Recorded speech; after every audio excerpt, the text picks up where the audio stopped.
Okay, guys, thank you for joining me again for another live stream and Ask Me Anything event here on Tuesday. Sorry, I'm a little just kind of getting the ball rolling here, but I was down in Thurston County here earlier today making a presentation. I should say up in Thurston County. Guys, and it took a little while. Let me just get this fixed here. And Ask Me Anything event here on Tuesday. Sorry, I'm a little just kind of getting the ball rolling here, but sorry, I got to turn that off so I don't have a little double echo there.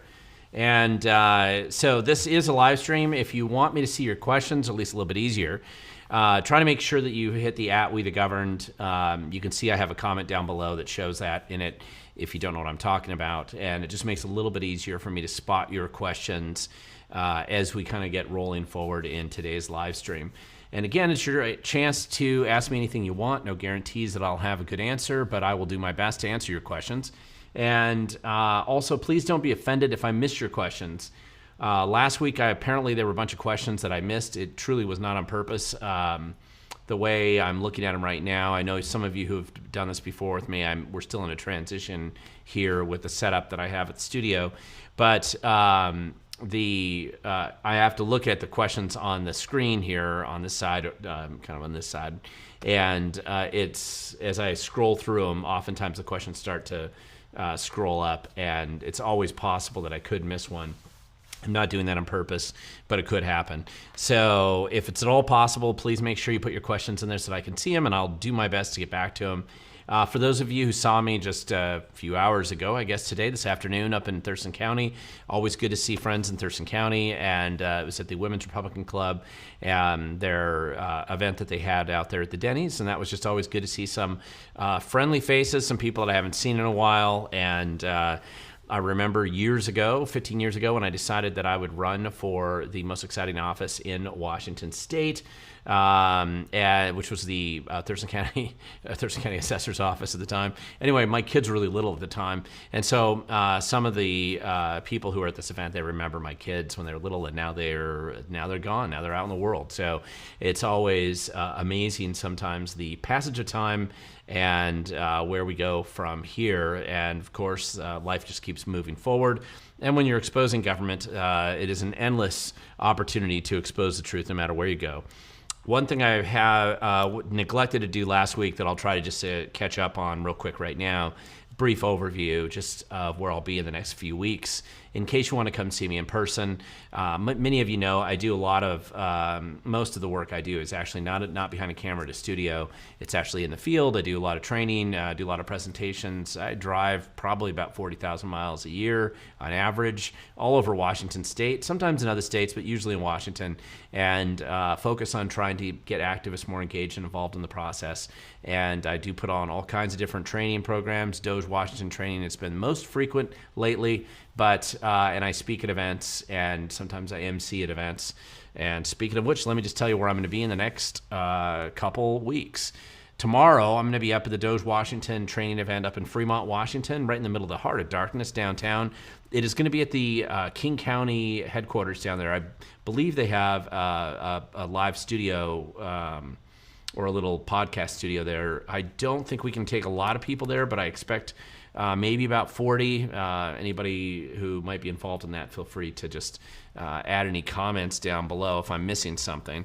And then on October 16th, I'm going to be doing a DOGE training class up in Kent. And that'll be at the 47th Ledge District event. And I didn't write down the address here, but so I'm kind of up in King County twice this week. So Wednesday and then Thursday. I also see I do have October 29th, 2 days before Halloween, blocked out for Burien as a DOGE Washington training event without really a confirmation on a location. So I'm not 100% sure on that venue yet, but I know I have it on the calendar. And then November 1st, which is that Saturday, the next day after Halloween, I'll be at the Island County Lincoln Day Dinner. I believe that's up in Oakville. on the north part of Whidbey Island, and I will be the MC at that event. So if you happen to be in Skagit or Island County, that's a great time to come by and say hi and to help out the Island County Republicans at their Lincoln Day dinner. On November 8th, it looks like I'm going to be in Port Orchard out there in Kitsap County, speaking at an event out there, and then which I'll talk about more later on as we get a little bit closer to that event. November 19th, I'm going to be in Clarkston, Washington. If you don't know where that is, Soton County out there by the Idaho border, doing a DOGE Washington training class out there, because everybody needs to have more DOGE. Doesn't matter if you're in a red part of the state, a blue part of the state, or if you live in a state that pretends like it's red too. Either way, there's plenty of problems you can uncover if we get more people involved and actually paying attention to what's going on in local government. So that's going to be the next couple weeks, and that's where I'll be. And so if you're anywhere near any of those areas, if you aren't, I do know that we do have tentative plans probably to do another DOGE Washington training class out here in Thurston County. I anticipate it being in Tumwater. I do anticipate doing something up in Bellingham pretty quickly. Sorry I didn't get to Bellingham before because we desperately needed to be up there, but it was just more of coordinating with local people. And I also anticipate something in Ellensburg before too long. So anyway, just happy to be out there and training more people to learn how to hold government accountable. If you've been paying attention to some of the videos that we have put out, before I get to some of the questions here, and I do see some people making comments, but if there are some questions, make sure you start posting them now. Sooner the better. It's a little bit easier for me to get to them. But I posted a kind of a classic DOGE Washington type of activity and exposure. If you've taken my classes before, you know I talk about the importance of getting credit card, or sometimes I call them P-card, receipts and reports from your local government, not just for the elected officials, which oftentimes, sometimes they have those types of cards, but the bureaucrats, really just any of them inside those local government or state agencies. And you will inevitably find an egregious abuse of the taxpayer dollars with how they use their credit cards. Is one of the more common misuse of resources. And the story that I showed there, which is based on some people filing some records requests up in the city of Fife, where a guy named Brian Yamby, who's now been appointed to the Pierce County Council, obviously has no control over himself, and he obviously spends too much money at Ruth Chris Steakhouse and other places that have absolutely nothing to do with being an elected official, and he just likes spending taxpayer dollars on just so that he can go out and live a lavish lifestyle of some kind. And it's just classic. That is exactly. Now I don't catch as many politicians doing that. Plenty of them do, but I don't catch as many of them as I do catch bureaucrats doing the same kind of thing. So there's very little scrutiny on this.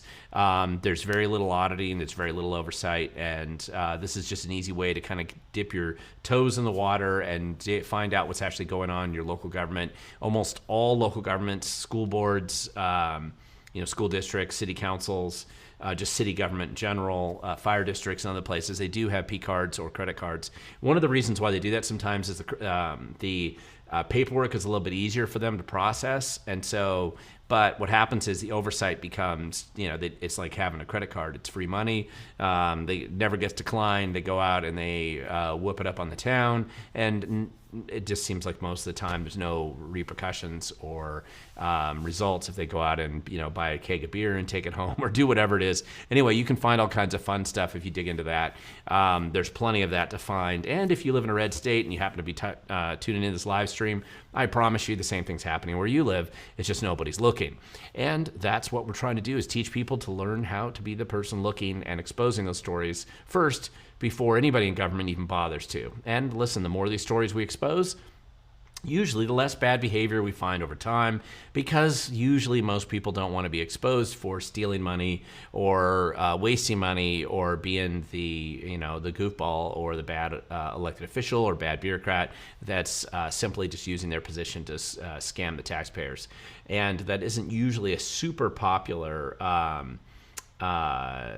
thing for people to find. There's a question here right now. Let's see. Down here, I saw somebody post this up. Okay, J. Davy J, or Davy J. Heijmans. Anyway, sorry if I'm not pronouncing that name correctly. Where can we find those dates and locations for DOGE training that you just mentioned a few minutes ago? You generally can't find them. And this is my fault. I've been meaning to update my website with a couple of these locations, and I'll try to go back and post them up real quick. What I want to do is do a better job of posting them up. I just don't have the addresses posted on my website. I've had some DOGE Washington training classes. You can see if you go to the We the Govern website, you'll see several of them that have been up there, but I didn't update it with these most recent 2 classes. Most of the time, just so you know, what happens is a group or gets organized in a local community, and they invite me to come up there and put on the training, and they usually market it to their members, and usually a little bit wider audience, and they come. If I get a chance to post up on my website, it does add more people to come to those events, but I haven't been as consistent doing that lately as I should be. So I'll try to do a better job moving forward. But I do know that if you look up where the King County Republican headquarters is in Fremont, you'll know where I'm going to be tomorrow. And if you look up where the 47th Leds District Republicans meet in Kent, that's where I'll be on Thursday. And then the other addresses, by the time I should be able to update those later on this week. And it's just been kind of a constant stream of activity. Right below that, Average Geek Joe, Aviation Geek. Aviation Geek Joe here. Sorry, I say average there. You hear that Bob Ferguson got a warning letter from the PDC, C case 174537. The answer is yes. I don't have that one memorized. I'd heard about it, but I don't. I haven't actually gone out and looked at that complaint. I think I remember when it was filed, but there's actually multiple complaints that have been filed against him, so I'm not sure which one that is. I do want to go look at it and see what that one looks like. If you want to tell me more in the comment section or questions here, I can comment on it a little bit more accurately so I'm not confused. Let's see. Christy and Mike Fisk at We the Governed. How do I get a hold of you to set up a Doge at our church? Your best bet is probably to email me at glen@wethegoverned, easy to remember.com.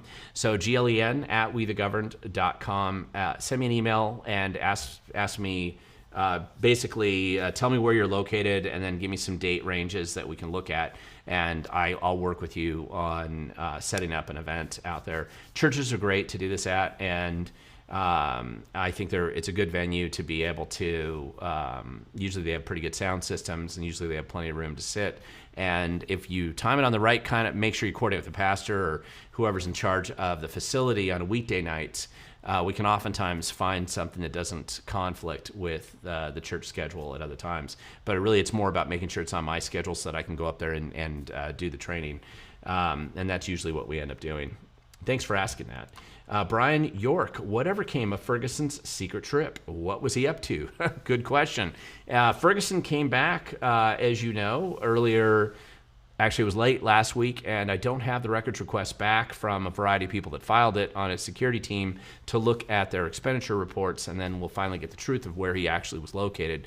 And so that's still going to be a mystery probably for a couple more weeks. And when we find out, we'll let you know, and I'm sure there'll be other stories about it as well. The one thing is, Ferguson did post a picture where he at least made it seem like that he was playing chess with Joe Biden. So it looked pretty weird. Nobody believes that there's any kind of there for Biden to be able to play chess from, but maybe it's just an old photo that he pulled out of his archives and decided to throw up, but that was kind of an odd thing. If you've been paying attention, actually, Ferguson does seem to be violating the misusing public resources, which would be RCW 4217A 555 for campaign purposes, when he keeps posting stuff about the Washington State Republican Party, which is kind of weird the way he's been using his public. I believe he's using his X account and his Facebook account to make these posts. And so it's kind of, that might be a worthwhile thing to disclose or to dig into when it comes to Public Disclosure Commission complaints. But we will see. Jack Palder, off topic, but do you ever get any hunting or fishing time in? Not so much fishing in a long time. And actually, I've been doing a lot of clamming season has started up, and where I live, we're not far from the ocean. And so going out and getting clams out at kind of on the Pacific Ocean, anywhere up there. It's good clamming season. My wife absolutely loves to go clamming. We've got a couple of their friends in town, and so if we schedule it right, we can all go out there and usually do pretty well. Got a decent clam gun. I wish it was just a little bit longer. It's kind of sometimes you're missing the bigger clams as they try to go down. But we've been eating clam chowder a lot and getting fresh clams to do it, and that's been more of what I've been doing lately. Where I live is very rural. I've got plenty of predators always trying to come in and kill our chickens, and so getting rid of them, I don't really consider that hunting. It's more of just managing your property. But I do have, it was deer season this year, or this weekend, and so some friends came up and hunted off our property, and there's always deer around, and this is not the time the elk usually hang around on our property, but anyway, just kind of interesting. I like living rurally, and the funny thing is I hunt less now that I live rural, which is kind of funny. Charlene Wilson, sending this hoping that you are able to open it. And the answer is yes, I'm able to open it, but that's not a question, so I can't respond. Jason Fisher, howdy Glenn, is the Seattle City Council up for re-election as well? And thoughts on California restricting board suspension initiative logic is like a pretzel. Could we see this in Washington? Oh, redistricting board is what I'm assuming what you mean. And so the answer on Seattle is obviously the mayor of Seattle. That race is in full swing right now. You got a bad mayor running for re-election and a nightmare running against him, Katie Wilson. So if you saw my recent video, Bruce Harrell versus Katie Wilson, obviously either one of them's terrible, but Bruce Harrell's probably a little bit less destructive to the city of Seattle and the future of Washington State. So obviously, if you're in Seattle, I know it's not a good choice, but at least voting for Bruce Harrell's probably the better choice there, but neither one's good. What happens in the city of Seattle, just like any other local government, most of them are on 4-year cycles, and so they're on these off-year elections. And so some of the city council members are up for election right now, and then some of them will be up in 2 years. And so depending on whether anybody stepped down or there was an appointment and you had a election sooner than that. Anyway, so we'll have to see what's going on.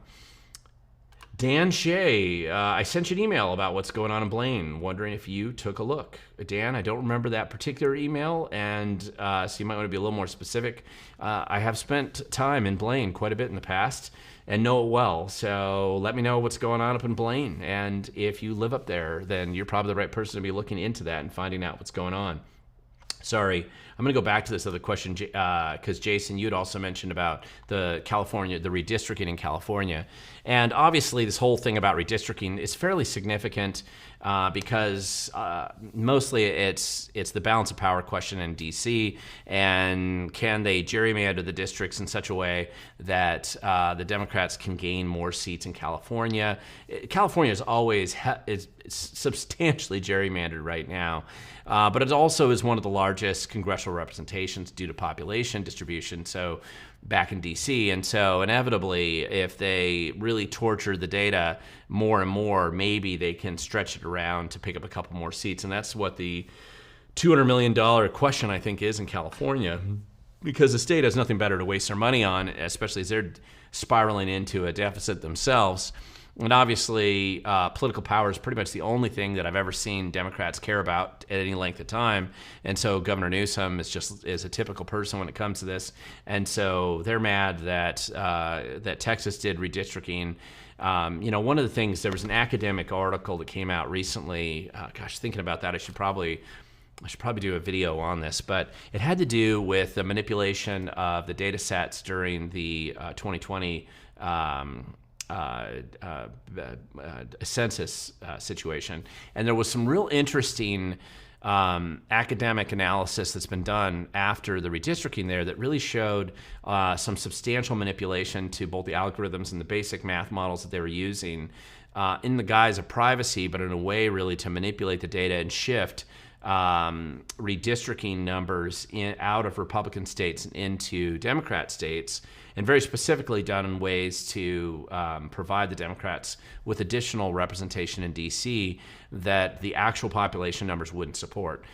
This is even in addition to the citizenship issue, which at the time the Trump administration fought about this during Trump 1.0, and he lost those arguments at the time with the Census Bureau. But the guy who was fighting him on that, in addition to that, decided to go back and manipulate the data and really modify things quite a bit so that the final census data was actually substantially false and manipulated to support Democrat control at the congressional level. And that actually kind of trickles down into some of the state legislative information as well. And one of the things you were mentioning here, Jason, in your question was, could we see something along those lines in Washington? And the answer to that is we actually did. Now, unlike some of those states where it's a very partisan redistricting process, which is why I don't see Washington opening up the can of worms of redistricting here again until the regular scheduled time coming up in 2030, which actually means they usually start a couple years in advance of that. But so I would say 2028 is kind of when they really start to hit the ground running on the local redistricting efforts for the census in Washington state.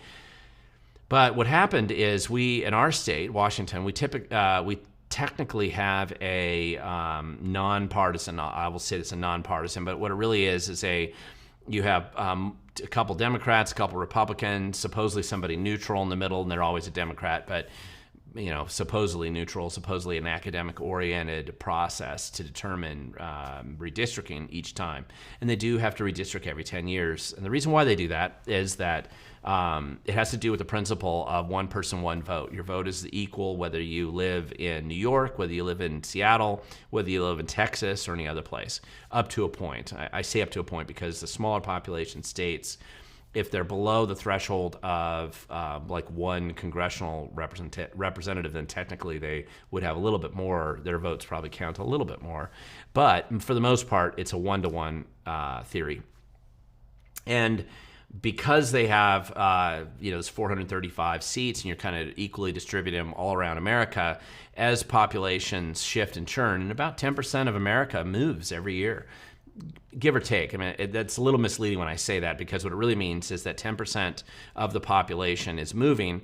It doesn't always mean that they're moving far, and it's oftentimes there's a subset of that they move a lot. And so those people are moving frequently, but they're not necessarily changing the overall population distribution much. But there is enough of a movement. There's a huge amount of people who move out of Florida every year, for example, and there's a decent number that move into Florida. A lot of people move out of California right now. There's a net migration out of California, but there's still a substantial number of people moving in. And so you have these big movements all over the place.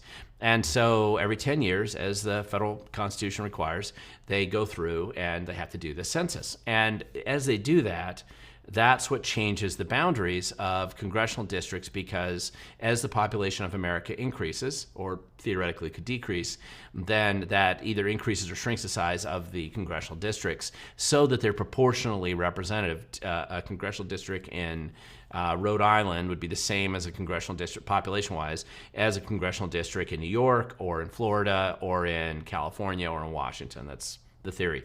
By the way, that same theory and approach is also used at the legislative level. In Washington state, we have 49 different ledge districts. Each ledge district has a senator and two representatives that go to the state legislature as well. And what ends up happening, or what happened, I should say, this last year, is the nonpartisan, air quote, nonpartisan redistricting commission came up with their final numbers in 2020, and the Democrats were mad about it in the end, even though both sides essentially agreed to it, and they finally came to a conclusion about this. The Democrats are mad because they had really worked hard to build a Hispanic majority district in eastern Washington, 14th ledge district, if I'm remembering correctly, kind of in the Yakima area.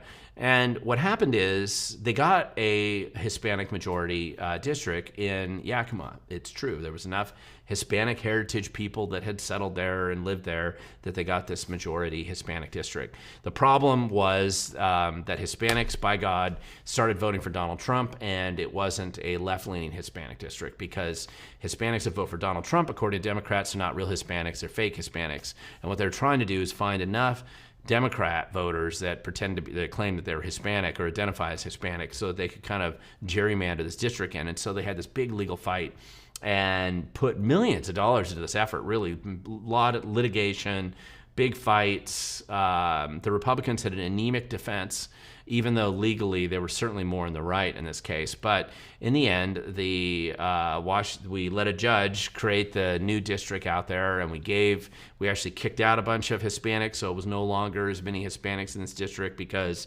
darn it, those Hispanics were voting for Trump too much. And they created this new district thinking this is our chance to get another Democrat district and east of the Cascades. And it affected 12 other districts. I mean, in order to work this out, it affected districts all around into Clark County and into King County. It was just a crazy, because remember, they have to proportionally move these precincts around and draw the maps in such a way that they can, squeeze them all into this gerrymandered model, which they did. And the Republicans lost, the Democrats won, and the Democrats still lost because at the end of the day, even though it was very disruptive to the Republicans won all those seats. And it didn't really have much impact. I would say that with the one exception being maybe the one seat down in the 17th, it's hard, which is in Clark County. I don't know how much this redistricting really affected that specific political race, but you could maybe argue that the Democrat that got elected down there, that some of that might have had to do with the redistricting chaos. But nevertheless, that's what happened in Washington State last time. If you go back and you study this is kind of an interesting history in Washington State. There was a century of arguments and disputes and debates in Washington over the redistricting process and the census process in Washington, and it was enormous. There were big fights back in the 1800s. Not so much the 1800s, the early 1900s, I should say, mid-century, all the way up until the 1970s, really. Big arguments over really low population districts getting essentially ledge districts in our state, getting a substantial overrepresentation in Olympia compared to higher population density districts on the west side of the mountains. That was a big argument for decades. Huge fights. It was absolutely partisan in nature, but it was also regional in nature a little bit. And so they didn't, arguably they say that they didn't really get it sorted out until the 80s when they kind of instituted this nonpartisan, I'm going to say air quote, nonpartisan redistricting commission. It did, to be fair, substantially reduce some of the drama around redistricting in Washington State. Sorry I went off on this completely, probably way too much historical analysis on it. So I don't see anything happening right now between now and 2030. I do think that if the census data, and it looks like the federal government's pushing to make sure the census data includes asking the citizenship question, which the Democrats resist strongly, that they may go back to the obvious requirement that you count everybody, certainly every person, which it specifically says in the country. That's important. However, you can't proportionately organize the representation by non-U.S. citizens that live in those districts. And so I do hope that they're able to get that address. Let's see. Aviation Geek Joe, thanks. We got Ferguson dinged for campaigning against IL-26. Okay, that's right. That was the complaint against Bob Ferguson here. Sorry, the whole thing, it really wasn't a question, but it was a comment in this. Now I'm reminded of what this specific complaint was. Ferguson was dinged for campaigning against one of the initiatives, and he was using public resources for doing that. And so you're right, that was actually very important. And listen, he can campaign against it. He just can't use state resources to do that. And that's the RCW 4217A.555 problem that they run into all the time, which is misuse of public resources for campaigning. Bob Ferguson probably does that quite a bit. Stevens County. Okay, so Charlene Wilson, you're contacted you're contacting us from Stevens County, but I don't see a question here. So let me know what your question is here, and if anybody else, I see a number of other questions which I'm going to get to, but just in case you're new to this, and it looks like some people are here, depending on whether you're doing this on your phone or your computer, type in your question down below, and I will read your question so that people know which one I'm answering and do my best to answer it. So Andrea K is the actual next question that I have, and thank you for using the at We the Govern. Quite a bit easier for me to spot it. And it says, have you heard about the Seattle activists being bused to Spokane to campaign for progressive candidates for city council and other positions? How does this work with PDC rules? Andrea, that is a great question. And the answer to that is yes, I have heard that. And by the way, I want to point this out. For those of you who think that you can ignore Seattle or you can ignore Washington State because you don't live in Seattle or you don't live in Washington State, you're delusionally insane. If you allow evil and corrupt people to flourish in any place, especially socialists, they cannot be confined to that area. They are not happy to live in their own utopia that they create, which is always a nightmare. It becomes dystopian quickly. And so in order for them to exist, they have to keep infecting everybody else with the same dumb, bad ideas. And so what you see there is the Seattle leftists have decided that they've got Seattle enough under control that they can drive across the mountains and hit Spokane, and which is what they're doing. And so for those of you who live in Spokane and think, oh, we don't have to worry about Seattle, completely wrong. And that's true anywhere else. You live in Idaho and you think it doesn't matter what happens in Washington State, you're delusional. And you obviously haven't visited Boise, because Boise's getting filled with a bunch of people from Washington and activists, and in fact, former politicians from Washington that are moving to Boise, and they're starting to take over the political process there, mostly because the Republicans there are clowns and they don't have any idea what's actually happening around them, and they're delusional in this kind of insular sort of world where they think that just because the state went for Donald Trump that they're safe. They aren't. You have to continually be vigilant when you have crazy town next door. So the reason why it's important to win in Washington and defeat the crazies here is that prevents them and inoculates them a bit from spreading around and taking their terrible ideas elsewhere. So what you're seeing there, now you raised a second question there, Andrea, which was, how does this work with PDC rules? If it is an organized effort to bus people over there and put them up in places, probably some of those expenses will have to be reported on somebody's campaign finance report. Now, it kind of depends on how it's been organized, and it's going to be helpful to figure out which organization is indeed sponsoring this. Political parties have a little more flexibility in their reporting requirements under campaign finance laws. PACs are a little more restricted, and so if they're renting buses, the bus rental, for example, would have to be reported. If they're putting them up in hotels, a lot of times that has to be reported. And so some of those costs do have to be reported as campaign expenditures.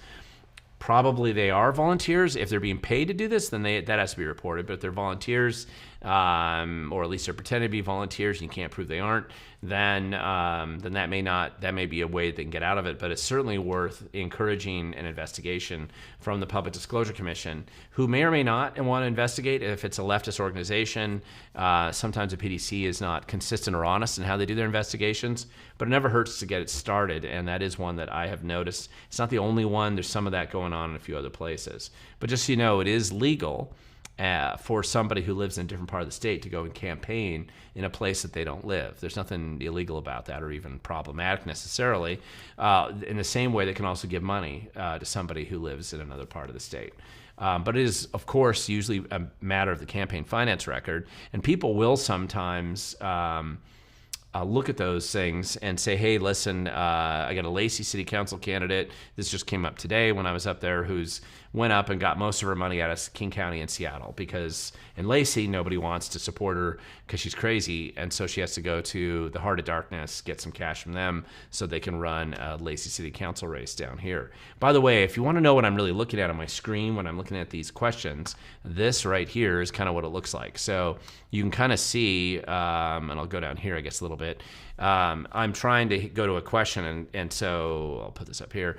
And so you can see when I'm answering the question that it's down here, but generally that's the screen I'm looking at right over here on the side. So I'll show you that's as I'm going along, just so you can see it.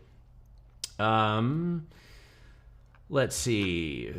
Night Owl. This isn't a question, but I'll read it anyway because close to my heart. Thurston County Commissioners, Port of Olympia Commissioners, Tumwater officials, they need a DOGE audit. Forget Thurston County Auditor. You are absolutely correct, and Mary Hall will absolutely never find any kind of corruption. It can sit on her face and fill her entire front yard, and she'll pretend like she doesn't see. There is an endless quantity of things to look at in Thurston County where I live, and this is going to be an opportunity for us to expose a bunch of problems, and it's fairly inevitable. Jason Fisher, next question. Do you think Gavin's redistricting will backfire? Where do you see the future of downtown Vancouver? Very trendy, but a lot of homeless, and will it be another Portland? Well, the biggest challenge, okay, so you have two different questions there. So number one, I do think California's effort to do this unusual redistricting midway through the process, and remember, in states like California, Washington, and it's different than in Texas or Missouri or Rhode Island or some of these other states. It's much more unusual to run these mid-census redistricting. You can do it. It's been done before, but very lately it's been very rare because both states, California and Washington, created these kind of nonpartisan air quotes, redistricting commissions. Most of the time they do this because they were trying, and then in the past when they started, it was really just to avoid the brutal drama that they had in previous years for almost 100 years in our state of really crazy, out of control redistricting issues. And also back then in those early days when they're having those fights, they didn't probably have quite the level of scientific analysis of where people lived. So the granularity of the details and the details of their maps and their precinct maps were not as good as they became later, especially in the 70s and 80s. And so that's part of the reason why you had a lot of the fights they used to have.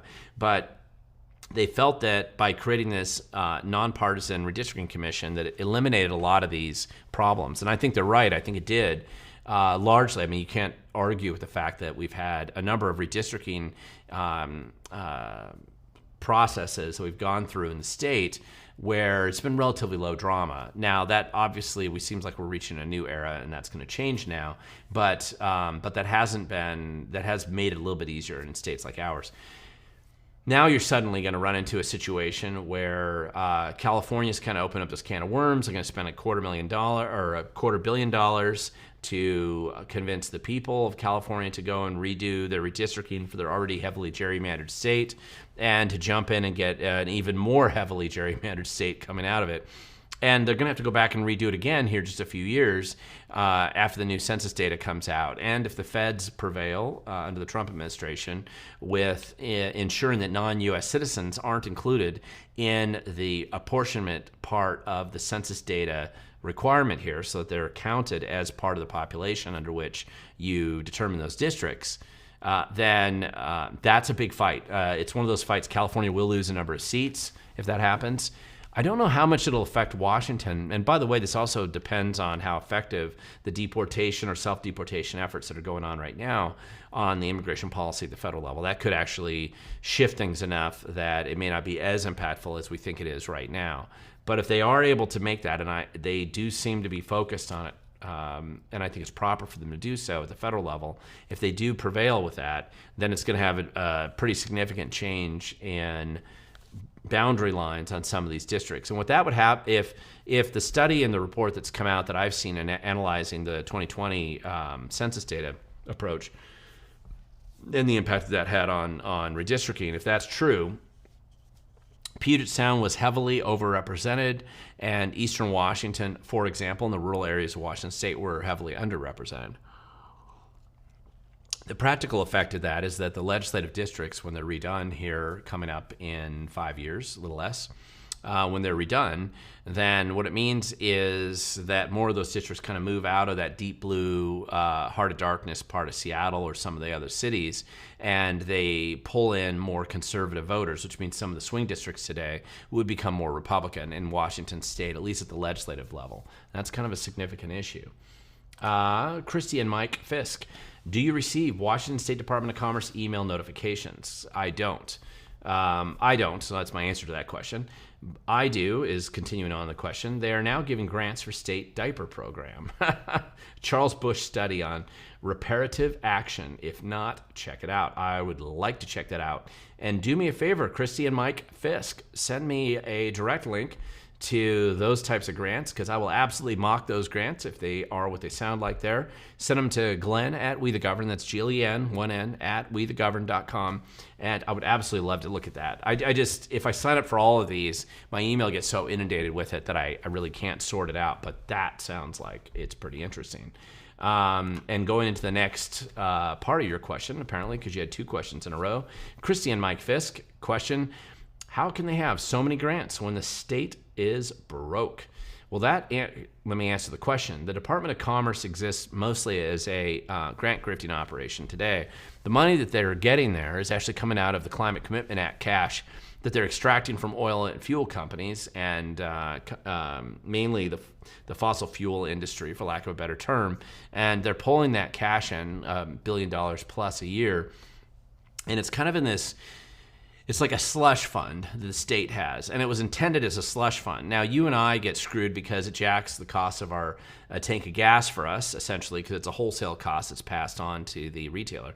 So we end up paying an extra 25 to 40 cents more a gallon for garbage grants that basically get funneled, and of course, all along the way, the bureaucrats take their cut of the pie, and then it gets sent to the Department of Commerce, which until recently was a fairly useless appendage of Washington State's government, but now it's become the primary money laundering operation for CCA cash into special grants for leftist causes. And so that's really what the money's used for right now.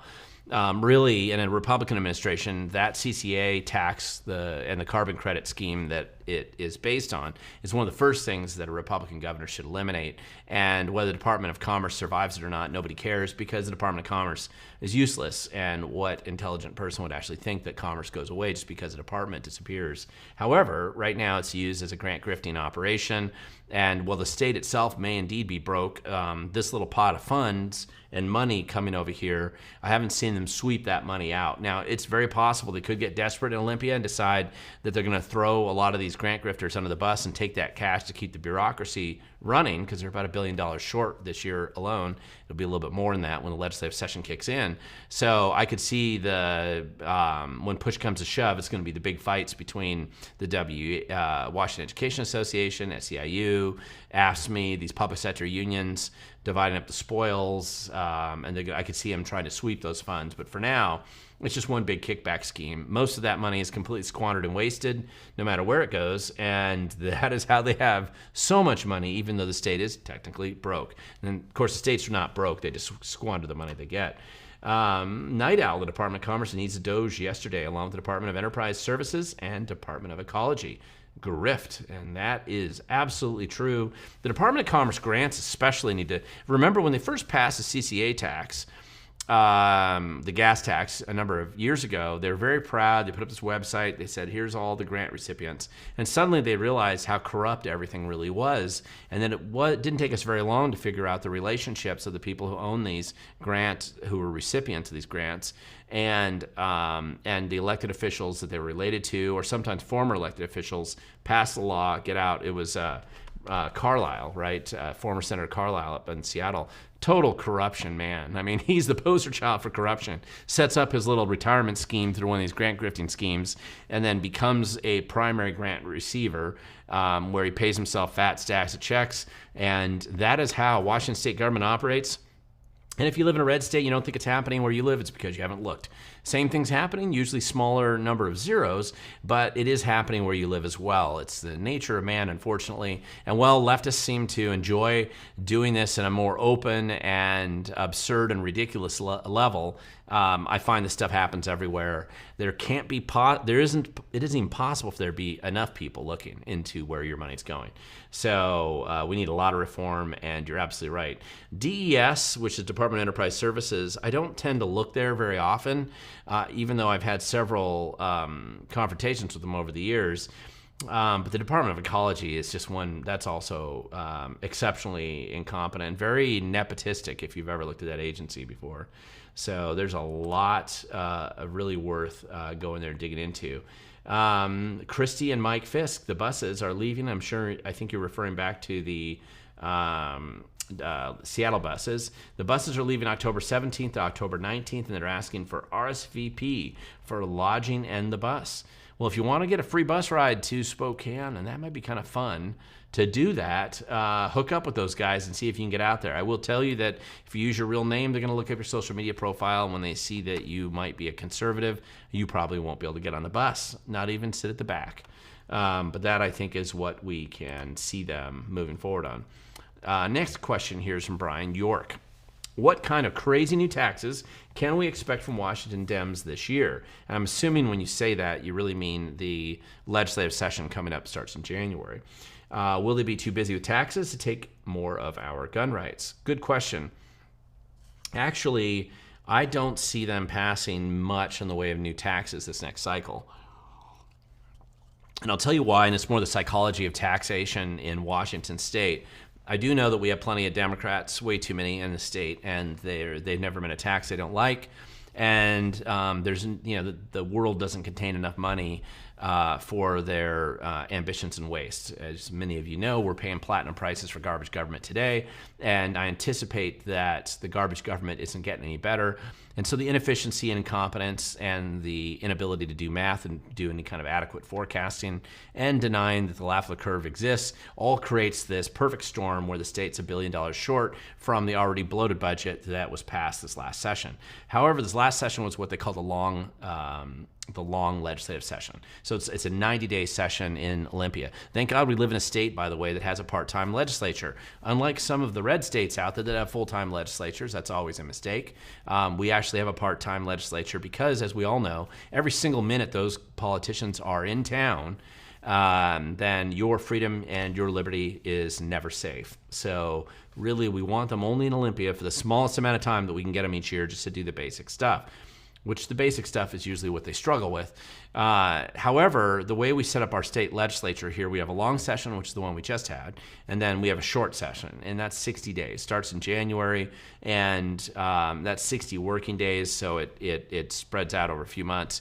But what happens is, typically, remember, under campaign finance laws of Washington state, no legislator can raise money 30 days before the session or immediately after the session. They just can't raise any funds during that time. And many of these legislators will be concerned about that fact because of the only thing that politicians really prioritize first and top above everything else is re-election, especially if you're a Democrat. It's pretty much the quest for power is your eternal reason for existing on this planet. And so you need and want to get back to raising money. Raising money is the lifeblood of most campaigns. And so the politicians want to get out of Olympia as soon as possible, especially the Democrats this cycle.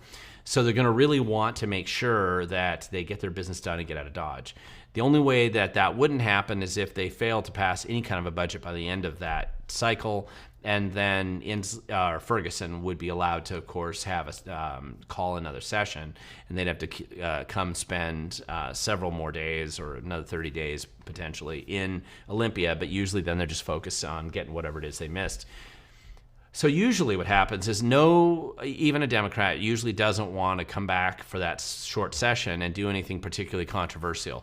They're already dealing with the clown show of what they did the year before. They're hoping that in time the abuse and incompetence and corruption fades a little bit. They get cover from whatever's left of the traditional media. They know the Seattle Times will never report the truth. They know King 5 News always covers for them. And so they're counting on that cover from the mainstream media. But even with the cover that they'll get from the traditional media, there's more and more news getting out there from alternative sources. And so they don't want the news about their incompetence and corruption and new taxes and all kinds of things getting out there any more than they need it to. So they're usually, the short sessions tend to be very minimal. Now, they do have a couple of big things they have to get resolved in the short session. There's clear budget shortfall, and inevitably, I think what they're really facing is they'll either sweep funds, like I talked about with the CCA funds potentially, or so that means you had these little pockets of money you didn't want to touch, but sweeping them to just throw them in the general fund to be squandered with the rest of the taxes. I could see them pulling off something like that, or do the same thing with the rainy day fund, because there is a rainy day fund there that exists to kind of cushion the blow of tax receipts kind of going up and down. and then cuts. Inevitably, it's going to be cuts. Since the Democrats control both houses, I would expect cuts to be in places that matter for government. So I would expect them to try to cut some Department of Corrections. I'd expect them to cut law enforcement, maybe the State Patrol. Maybe they would cut Department of Natural Resources. I could see them doing that. But where any place in government where they actually do something useful, they will absolutely not cut mostly the total squandering waste and kickback schemes that exist in other agencies. Bob Ferguson might come back and say he's got some lazy magical pretense that he cares suddenly about the budget, and he'll say we have to cut a little, 5% across the board cut or 10% across the board cut. But we're a long ways away from the days of Christine Gregoire when she did that. I don't think that you're going to, I think they're just going to be floundering somewhere in that space. Hopefully, the feds will cut all funding off to Washington State. That'll send them into a further tailspin, and maybe most of their drama is directed in that direction. I don't see them taking practical steps like shutting down Evergreen State College or eliminating the Puget Sound Partnership or other completely worthless agencies and entities that don't need to exist. But that's always an option. And if I was a Republican, so that would be part of what I would propose. Let's see. A funny username. So I'm trying to go to questions. I realize there's other commentary, but I am trying to go to the questions as people ask them. And I've got a number here still lined up. But if you're just making comments, that's okay. Sometimes I'll pull those in, but I'm trying to mainly hit the questions here. A funny username asked, is there any talk about forming a political movement of voters who refuse to pay taxes until they fix the voter rolls and remove illegals? No, there isn't. Nobody's serious about that. And mostly it's because every time you have this refusal to pay tax movement, it's always destined to fail. And the main reason is you go back to the whole crucify them on the hill kind of concept from Roman times, where they know they're moving into a society, the story, I'm very much paraphrasing it here, but they go in and they say, okay, we know this is a rebellious community, so we'll find somebody that's rebelling against us, and we'll crucify them on the hill so that everybody can see, and if you want to be next, go ahead and rebel. And inevitably, that becomes a scary situation. Nobody wants to be that person up there. So if you lead a movement of voters who refuse to pay taxes, which probably from a practical standpoint, you're really only looking at property taxes, which means you would not pay your October tax, I guess, which is coming up this month. Otherwise, it doesn't even have an impact until next April. So that's not going to make much significant difference. What are you not going to pay sales tax? You aren't the one that has to deal with it. It's all the businesses individually that have to deal with it, and so they would do that. I do expect there to be widespread lack of compliance, mostly out of ignorance, to the Department of Revenue's recent changes based on Olympia's insanity when it comes to some of the recently proposed taxes that kind of come into effect in October. Speakers' taxes, you get that pottery. It was a story if you took pottery classes up in North Seattle. This little business charging extra sales tax for that wasn't something that they did for services, and now you're suddenly having to do it. And most people doing those businesses, that type of business, probably aren't even going to be aware that they need to collect sales tax as part of that. And so they'll discover it the hard way at some point in time in the future. I anticipate those are going to be it won't be organized. They just won't know that they need to pay those taxes. And then when they do, they'll rerun the math on especially their smaller businesses, and they'll either have to jack up their prices quite a bit to make up for it, or what they'll do is they'll shut their business down, which is what I expect to happen with that pottery business up there. So life gets worse when Democrats get out of control, and that's very much true when you see them impose these dumb taxes. But I've never really seen a legitimate anti-tax movement form in Washington State. B&O tax, maybe, but again, it's a limited selection of people that'd be paying for that. Capital gains tax is easily avoided by big businesses, or I should say wealthy individuals. They just simply change their domicile out of state. It's a paperwork change, a few $1,000 to the attorney, and they don't have to pay that tax. That was one of the more exceptionally dumb taxes that Olympia decided to push on us. It's not going to collect anywhere near the money they claimed it would, of course, because if you're going to pay any substantial amount on it, again, it's totally worth the hassle of setting it up so you're domiciled somewhere else and the big checks come in. That is essentially what Bezos did when he supposedly moved out of Florida to be near his mom, who recently passed away, because he just doesn't want to. He's not an idiot. He didn't want to pay an extra $7 billion in excise tax to the state of Washington. So he moved to Florida, didn't have to pay anything. And while he was here during that period of time, he sold none of his stock. So there was no money collected, and the geniuses at the Department of Revenue and the Democrat Party never saw anything close to their forecasted tax return models. Let's see. Jason, you got a question here. Where do you see the future of downtown Vancouver going, and is it going to be like Portland? I'm sorry, you'd already asked that question as kind of a two-part question, and I failed to get to it earlier. I don't know. I mean, downtown Vancouver has a lot of potential, both because of the geography of where it's located and some of the development there. You know, I mean, it's going to be, it's a nice area. Will it get as bad as Portland? That's a good question. If I was running the city of Vancouver, I would eliminate all homeless services of every kind. I would flatline them all, have no services of any kind, no warming shelter, no low barrier shelter, no needle exchange, no free stuff, and no camping ordinances and everything else. And then you would be the mecca to which sane people from Oregon would be happy to move across the river, and they could commute accordingly. So that's what Vancouver should do, assuming it was run by sane people. And obviously Vancouver's not. It's run by a lot of Democrats, which means they're going to have dumb policies that encourage more drug addicts to come to Vancouver. But if their policies are less generous than those in Vancouver and Portland, then they'll presume that still the majority of drug addicts will stay on the Portland side until they maybe run out of places to rob, or the cartel comes across to influence the city of Vancouver to change its policies, which could happen.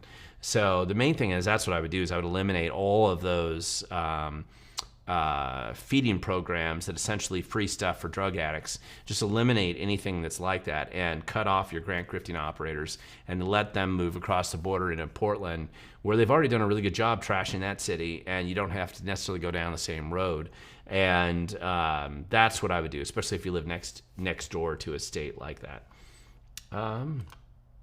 Christy and Mike, I tried to send the link for the bus from Seattle to Spokane, but there are too many characters for the chat and won't allow me to send. Yes, that's right. You can't send it on the chat, but you can email it to me. So send it to me at glenn@wethegovern.com. That is my email address, Glenn with one N, easy to find. Send it to me. I'll take a look at it, and it is worth talking about, I think, if I can see. Charlene Wilson, you're officially invited. There shall be law enforcement officers, sheriffs, some of those that hold political office. Do you ever visit these types of events? And I'm not sure what you call these types. Oh, are you talking about an assembly to the people? I'm assuming that's what you're talking about. I visit all kinds of events all the time. On average, in a given year, I'm usually at 100 different events, mostly in the state of Washington. So I'm at a lot of different events. I only categorize them differently based on what I need to do there. So if they want me to speak or do a training event or something else, and I have a busy schedule, so a lot of times I'm doing a lot of those all around the state. I have no idea when this one's scheduled to be at. I don't attend a lot of things that I'm not participating in usually, but I could still go out there.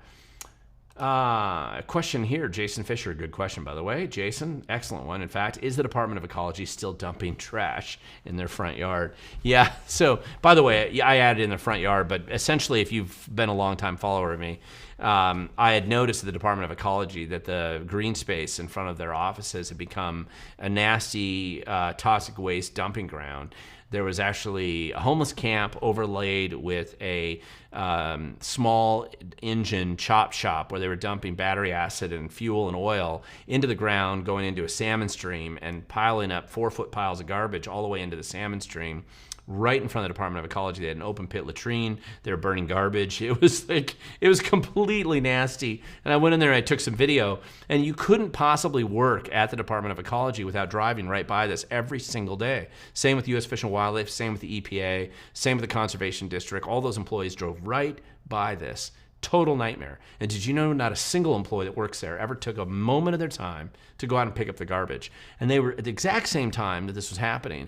Those same Department of Ecology employees were destroying farmers and their entire future because of the potential to pollute, because they would have cows somewhere out on the 10,000 acres out back that might step in a puddle somewhere. Might.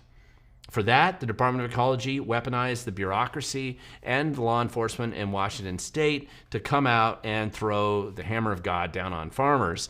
But in their own front yard, with toxic waste being dumped into a salmon stream, garbage piled everywhere, vehicle chop shops, burning open pit latrine. They were mooning the Department of Ecology employees from their offices. In fact, the Department of Ecology always does a Earth Day video in the front, and they couldn't do it anymore in the standard location because the garbage piles were getting so big in the woods right next to them that it was in the backdrop of the Department of Ecology Earth Day video, and so they had to change the orientation so that they didn't have that in the background. And again, to show completely how hypocritical every single employee that works at the Department of Ecology is, not one of them did a single thing to clean any of that up. I went in and did a story on it, did a bunch of video, did a bunch of articles about it. It's in their front yard. They own that place. Now, technically it's Department of Enterprise Services, but it is Department of Ecology land. And that's really that's what triggered a cleanup that did start there, and they eventually got around to they hired an outside company to finally clean it up, and against their will, and they were mad about it, but they did, and then they said I was an illegal journalist trespassing on public land, exposing the complete and total and absolute endless corruption of the people who pretend to be green, but they're almost all frauds and hypocrites, of course. So that was a fun story. It's been a while since I've thought about it. And I drove by there, by the way, and I haven't seen those piles of garbage pile up, not at the same level anymore, but I haven't walked back into that woods lately, and that gives me another project to do. Ari Callaghan, hello, Glenn. Is the mileage tax proposed by Jack Fay still in play in the next session? I think technically it exists as a potential bill. I don't think that's something that he wants to pull out, and I don't think there's a lot of appetite for, honestly, for bills like that. There's been a substantial backlash, whether that's self-evident to people or not, and especially coming up to this to an election session. I don't think that that's going to be something that the Democrats in the legislature want to be dealing with, on top of everything else, on top of the anger and the frustration that they're hearing from their constituents about the collapse of the public education system, such as it is, about the crime problems such as they are, and they're not getting better, about the sudden increase that surprised a lot of people. Maybe not people watching this channel. Maybe you feel like you're educated enough that you were fully aware of all the things that are going on, and you knew how dumb some of these taxes were, so you knew it was going to impact and hurt people. But the truth is, most people really didn't know. And so when the legislative session's over, a few months go by, they don't really think about it too much, and then suddenly they discover this new dumb tax. I think it's had a big impact, especially in just kind of that area around Seattle, the eastern King County in particular, and areas that have historically trended blue. You're seeing a real shift and a churn out there. And to the non-delusional Democrats and consultants and people that are actually paying attention to what's going on, I'm getting a sense that the last thing they want to do is rock that boat anymore, because they're already falling into, now they can keep beating on the Trump derangement syndrome bandwagon and the drums, but I don't think they want to reintroduce and put a spotlight on their incompetence with how they've squandered people's hard-earned resources on garbage government, and that they failed in almost everything that they've promised that they would do, other than pass dumb bills. So I think that that's part of a distraction.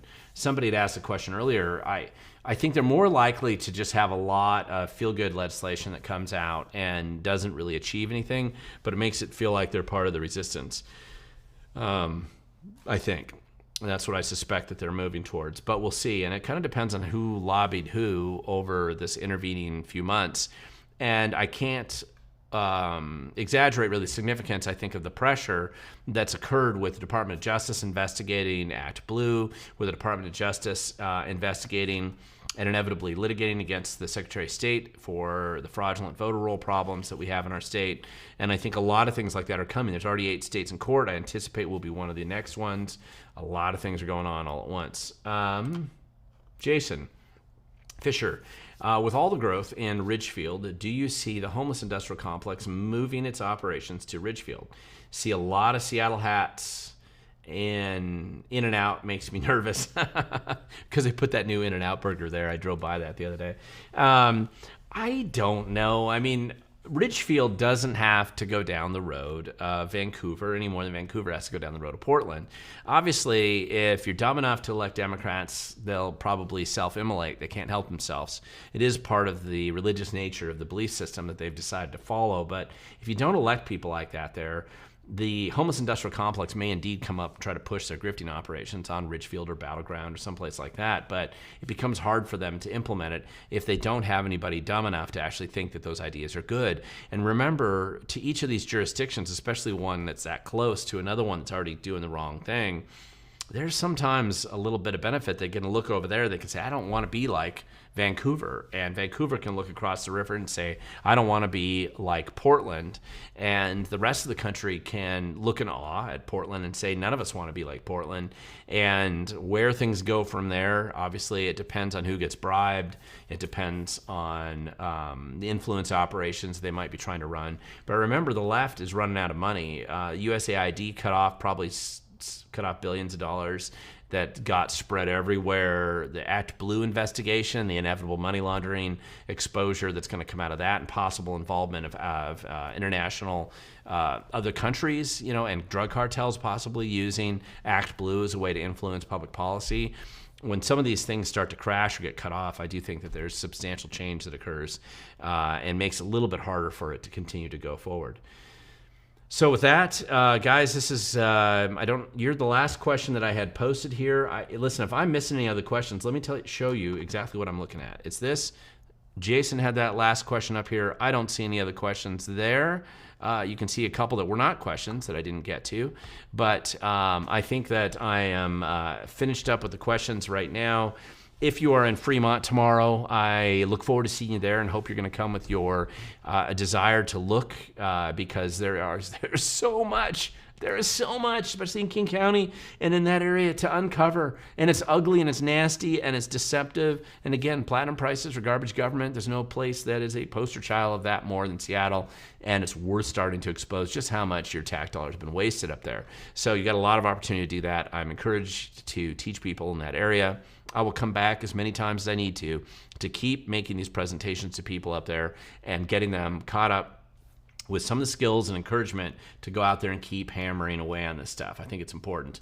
And if I don't see you there, maybe I'll see you in Kent at the 47th Ledge District event the next day, Thursday. And either way, if I don't see either one of those places, get a group organized where you live. Email me, glenn@wethegovern.com. Work on dates, locations. I will come out and train you as well. And like I said, I do anticipate being in Bellingham, Ellensburg, and Tumwater in the near future. And also I will be in Eastern Washington at Clarkston, which probably not too many people watching this video that's close to you. But if you are, that's a good place to come out there as well. I'll talk about more where we'll be when we get closer to that date.